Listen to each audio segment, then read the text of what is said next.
Ну что, ребят, очередной Lian Li, собственно, у нас на сборке.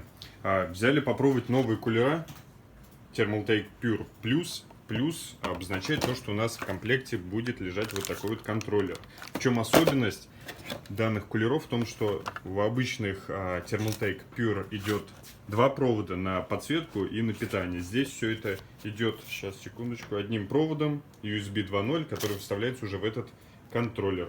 Я думаю, что сзади у этого Lian Li будет намного приятнее кабель менеджмент из-за этого.